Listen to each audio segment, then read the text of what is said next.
JC Jail Farm Park, first one of its kind in India, now in Hyderabad. 50% discount on Magic Pass. 500 సార్లు మాట్లాడి Karimnagar Jagtial vote చేసినావా? నువ్వు 500 సార్లు మాట్లాడితే Karimnagar Warangal road చేసినావా? నువ్వు 500 సార్లు మాట్లాడి ఎలుగతుర్తి సిద్దిపేట రోడ్డు చేసినావా? నువ్వు 500 సార్లు మాట్లాడితే ROV వచ్చిందా? నువ్వు 500 సార్లు మాట్లాడితే శాతం అనేసి 12 రూపీస్ స్టేటస్ వచ్చి వచ్చిందా? నువ్వు 500 సార్లు మాట్లాడితే CRO పైసలు వచ్చినాయా?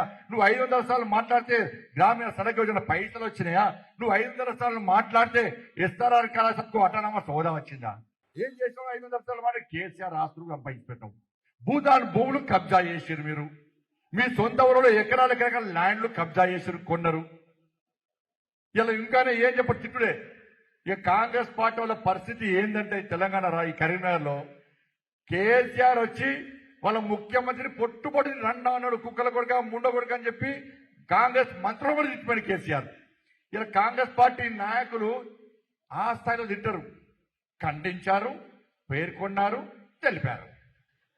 ఖండించారు, పేర్కొన్నారు, తెలిపారు.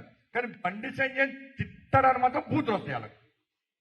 వాళ్ళ ముఖ్యమంత్రిని మంత్రులు తింటేనే స్పందించాల్సిన స్థాయిలో కాంగ్రెస్ వాళ్ళు స్పందించారు.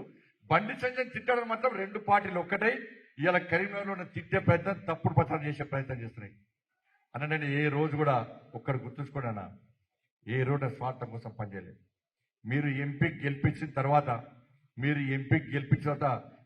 గెలిపించిన బండి సంజయ్ ఏ రోజు రెస్ట్ తీసుకోలేనా? తిండి తిప్పలు మాని నిద్రాహారం లేకుండా ఇలా నా కుటుంబాన్ని పక్క పెట్టి ఇలా తెలంగాణ రాష్ట్రంలో భారతీయ జనతా పార్టీ సర్కార్ రావడానికి, నరేంద్ర మోడీ రాజ్యం తెలంగాణ రాష్ట్రంలో రావడానికి, ఈ గడీల రాజ్యం, ఈ దుర్మార్గపు కేసీఆర్ కుటుంబ రాజ్యం ఈ తెలంగాణ నుంచి పారదోలని చెప్పి ఒక కసితో పనిచేసిన వ్యక్తి మీరు గెలిపించిన బండి సంజయ్.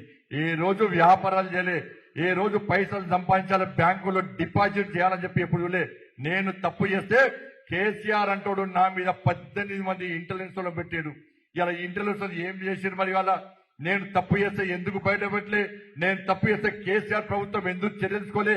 నేను తప్పు చేసే ఆధారం ఉంటే ఇప్పుడు వచ్చిన కాంగ్రెస్ పార్టీ ప్రభుత్వం నా మీద ఎందుకు చర్యలు తీసుకుంటలేదు, ఎందుకు బహిరంగపరచలేదో ఒక్కసారి కరీంనగర్ ప్రజలు మీరు ఆలోచించాలి. సుమన్ టీవీలో మీ పర్సనల్ అండ్ బిజినెస్ ప్రమోషన్స్ కోసం కింది నెంబర్ కి కాంటాక్ట్ చేయండి.